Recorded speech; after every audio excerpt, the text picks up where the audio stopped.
दोस्तों नमस्कार, colonel Ajay CEO Ajay Astro Money Group first global astro finance digital channel से आपसे मुखातिब होता हूँ। आज 5 जून सन 2025 गुरुवार। दोस्तों आज के एपिसोड में हम चर्चा करेंगे मानसून लगातार 5वें दिन रुका है और मौसम विभाग के मुताबिक जून के मध्य तक व्यापक सुधार होने की संभावना है।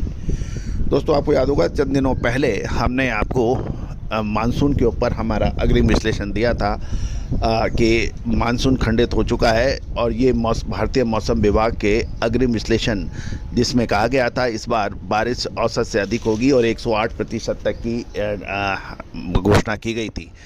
उस समय हमने यही कहा था कि हमें हमारी गणनाओं के आधार पर भारतीय अनुसंधान पद्धति के अनुसार जो मौसम का साउथ वेस्ट मानसून का यानी दक्षिण पश्चिम मानसून का गर्भाधान पीरियड डिस्टर्ब हो चुका है और इसका असर आने वाले समय पर नकारात्मक रूप में पड़ सकता है और औसत बरसात से कम मानसून आने की संभावना है।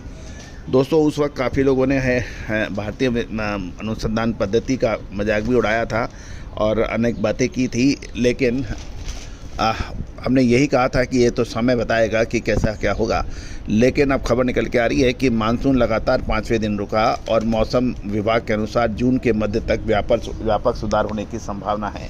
जानिए पूरी रिपोर्ट विस्तार से। दोस्तों अजय एस्ट्रो मनी ग्रुप देश का पहला चैनल है जो 42 कमोडिटीज़ 5 मार्केट पर लगातार अपडेट और विश्लेषण आप तक प्रस्तुत करता है। दोस्तों नॉर्थ ईस्ट मानसून और साउथ वेस्ट मानसून इन दोनों पर भी हमारे लगातार अपडेट और विश्लेषण आते हैं समय समय पर, जो काफ़ी हद तक सही साबित होते हैं। मुझे खुशी है कि आज बहुत बड़ा वर्ग देश और विदेश के अंदर हमारी विश्लेषणों को बहुत ध्यान से देखता है और पढ़ता है। खबर निकल के आ रही है कि भारत का साउथ वेस्ट मानसून लगातार 5वें दिन रुका हुआ है, जिससे किसानों और मंडियों की व्यापारियों की चिंताएं बढ़ गई हैं। 24 मई को 16 साल में सबसे जल्दी दस्तक देने वाला मानसून 29 मई को लगभग थमा हुआ है, जिससे गुजरात, उड़ीसा, आंध्र प्रदेश, महाराष्ट्र जैसे प्रमुख कृषि राज्यों में बारिश काफ़ी कम हुई है। मानसून में आई इस रुकावट के चलते कई इलाकों में तापमान 41 डिग्री सेल्सियस तक पहुँच गया है, जबकि नमी यानी ह्यूमिडिटी का स्तर 50 से 75% तक बना हुआ है। इसी वजह से किसान सोयाबीन, कपास, धान, मक्का, गन्ने जैसी प्रमुख खरीफ की फसलों की बुआई धीमी गति से कर रहे हैं और पर्याप्त नमी बनने का कर रहे हैं इंतजार। भारतीय मौसम विभाग यानी इंडिया मेट्रोलॉजिकल डिपार्टमेंट के अनुसार बंगाल की खाड़ी में 11 से 12 जून के आसपास एक नया वेदर सिस्टम बनने की संभावना है, जिससे मानसून में फिर तेज़ी आने की उम्मीद लगाई जा रही है। IMD यानी भारतीय मौसम विभाग ने इस साल मानसून सामान्य से बेहतर रहने का अनुमान लगाया है, जो लॉन्ग पीरियड एवरेज रेंज यानी LPA का 106% से अधिक का पहले अनुमान था, अभी 106 कर किया है। किसान और कमोडिटी बाजार मानसून की गतिविधियों पर करीबी की नज़र बनाए रखता है, क्योंकि समय पर अच्छी बारिश कृषि पैदावार की बाजार और बाजार स्थिरता के लिए महत्वपूर्ण साबित होगी।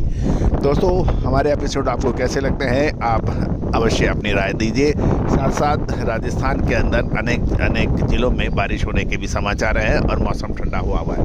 All the very best, good luck, happy trading. Sonakshi की रसोई में आज की स्पेशल गेस्ट है मौसमी चैटर्जी जी।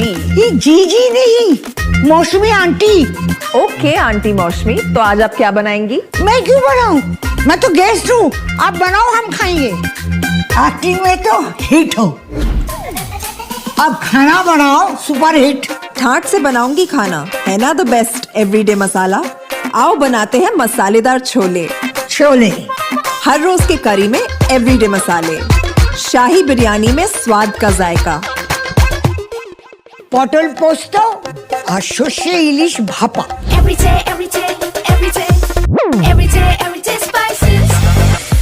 साफ मसाले, खुशबू और प्योर झांझ, टेस्ट से भर दे हर जुबान पे स्वाद। एवरीडे मसाले, देश का स्वाद।